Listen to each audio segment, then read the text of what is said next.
لا إله إلا الله وحده لا شريك له له الملك وله الحمد وهو على كل شيء قدير. Бұл сөздер күні мен түні кез келген уақытында біздің күнәларымызды өшіреді. أعوذ بالله من الشيطان الرجيم بسم الله الرحمن الرحيم الحمد لله رب العالمين لا إله إلا الله وحده لا شريك له له الملك وله الحمد وهو على كل شيء قدير. Бұл сөздер күні мен түні кез келген уақытында біздің күнәларымызды өшіреді. Әрбір мұсылман өмір бойы бір күнә жасайды. Кейбір адамдар өте сирек күнә жасайды.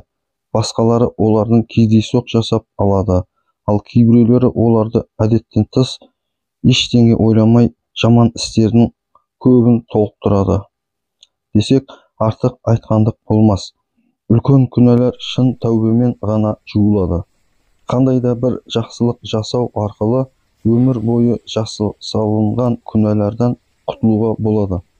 Аллах Тағала кешірім сұрап, дуа етіп, күнәларымызға шын жүректен тәубе етсек, күнәларымызды кешіруге уәде береді. Аллах Тағала қасиетті Құран Кәрімде насихаттайды. Уа Мұхаммед, уақытында шектен шыққан құлдарыма айт, Алланың мейірімінен үміт үзбесін. Расында Аллах Тағала күнәларды толық кешіреді. Өйткені ол кешірімді әрі мейірімді. Бұл Әбу Зардан және оған Аллах разы болсын риуаят етілген. Аллах Тағала айтады: ей құлдарым, сендер күндіз түнде күнә жасайсыңдар және барлық күнәларды кешіремін. Сондықтан менен кешірім сұра, мен сені кешіремін. Абу Хурайрадан жеткізген хадис. Аллахтың елшісі, Алланың құлы күнә жасаған кезде оның жүрегінде қара дақ пайда болады деген. Күнә жасауын қойып кешірім сұраса, тәубе етсе, онда дақ кетеді. Ал қайта оралып күнәларды қайталаса, бұл дақ көбейіп, бүкіл жүректі пердемен орап алуы мүмкін. Абу Хурайра риуаят еткен хадисте, кімде-кім ла илаха иллаллах вахдаху ла шарика лах лахул мүлку ва лахул хамду ва хуа аля кулли шейин қадир деп күніне 100 рет айтса, 10 құлды азат еткенмен тең болады. Және де оған 100 сауап жазылып, 100 жамандығы өшіріледі. Және сол күні кеш батқанша шайтаннан қорған болады. Ешкім бұдан абзал сөз айта алмайды, тек одан көбірек айтқан адам болмаса. Аллах Тағаланың осы сөздері мен хадистерін мұқият оқып, егер ол қандай да бір күнәні үлкендігіне қарамастан жасаса, дереу тәубе етіп, Аллах Тағаладан күнәларының кешірілуін сұраса және тәубе етсе, және оны қайталамаса, күнәларының кешірілуі сөзсіз. Пайғамбарымыз саллаллаху алейхи уассалам құлының айдалада адасып кетіп, түйесі босанып, қайтадан өзіне келіп ұстап алғанына қалай қуанса, Аллах Тағалада пендесінің кешірім сұрап тәубе еткеніне сондай қуанады деген. Сондай-ақ Аллах Тағала құлдарына түрлі игі амалдар жасау арқылы күнәларын ашуға мүмкіндік береді. Сондай амалдардың бірі ла илаха иллаллах вахдаху ла шарика лах лахул мүлку ва лахул хамду ва хуа аля кулли шейин қадирді айту. Бұл дұға көптеген ғалымдардың куәлігі бойынша зікір арқылы Аллахты еске алудың ең жақсысы болып саналатын таухид формуласымен басталады. Аллах оған разы болсын, пайғамбарымыздың жалғыз Аллахтан басқа тәңір жоқ, серігі жоқ деген кез келген құлдың күнәсін Аллах Тағала міндетті түрде кешіретін айтқан. Құдірет оған мақтау, оған тән және ол құдіретті. Бұл сөздерді күнде таң ертең оянғаннан кейін бір рет айтып жүрсең, күнәларың теңіз көбігіндей, яғни көбік тамшысындай көп болса да, күнәдан тазарып қаласың. Пайғамбарымыз саллаллаху алейхи уассалам, Аллах Тағала кімде-кім күніне 100 рет айтса, 10 құлды азат еткендей сауап жазылады. 100 сауап жазылады және 100 құл азат еткендей сауап жазылады. Оның жаман істері жойылады және олар оны осы күнге дейін шайтаннан қорғайды. Және одан да көп нәрсені істейтін адамнан басқа ешкім оның істегенін жақсырақ істей алмайды. Осы сөздерді көп айтатын адам ғана көбірек сауап ала алады. Бұл сөздермен пайғамбарымыз саллаллаху алейхи уассалам бұл ла илаха иллаллах вахдаху ла шарика лах лахул мүлку ва лахул хамду ва хуа аля кулли шейин қадир сөздерді мүмкіндігінше жиі қайталаудың жөн екенін ескертеді. Күнәларды өшіру үшін бұдан біз бұл сөздердің, яғни бұл дуаны күннің кез келген уақытында және кез келген мөлшерде оқыған жөн. Дегенмен бұлай бөлінген белгілі бір сан, орындар мен уақыт кезеңдері бар. Мысалы, Аллах елшісінен жеткен хадисте белгілі бір уақыт пен мөлшерге нұсқау бар. Құптан намазынан кейін 10 рет оқыған адамға жалғыз Аллахтан басқа ешбір тәңір жоқ, серігі жоқ, күш-қуат соған тән.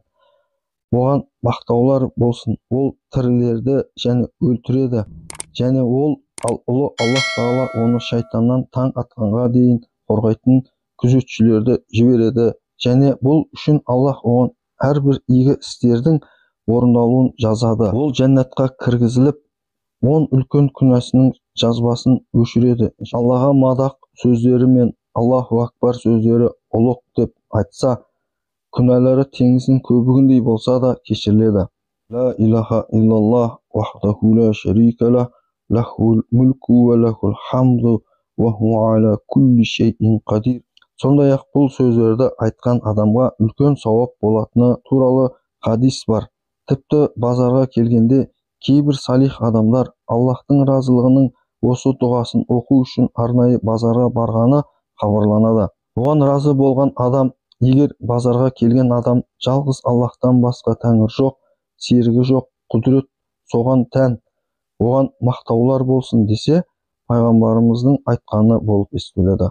Ол өмір береді, өлтіреді, ал өзі өлмейтін тірі, оның жақсылығы бар және құдіретті.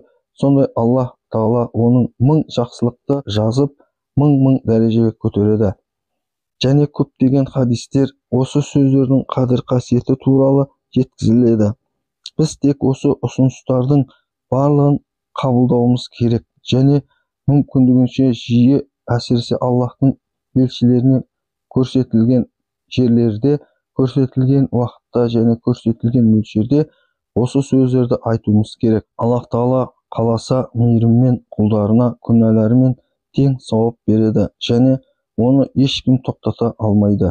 Өйткені ол шебер, ол құдірет күшті, оның кешірім есігін кім жаба алады, кім оның сыйының жолын бөгей алады. Келесі дұғаларға келсек, Аллахумма инни аузу бика минал хамми вал хазани вал аджзи вал касали вал жубни вал бухли ва алабати дайни ва қахри риджал. Мағынасы: уа Аллахым, мені уайым жеуден, қайғы қасіреттен, дәрменсіздіктен, жалқаулықтан, қорқақтықтан, сараңдықтан, қарызға белшеден басудан және адамдардың зорлық-зомбылығынан сақтай көр. Белгілі сахаба Абу Саид әл-Худри радиаллаху анху аталмыш дұға қатысты мына бір оқиғаны әңгімелеген.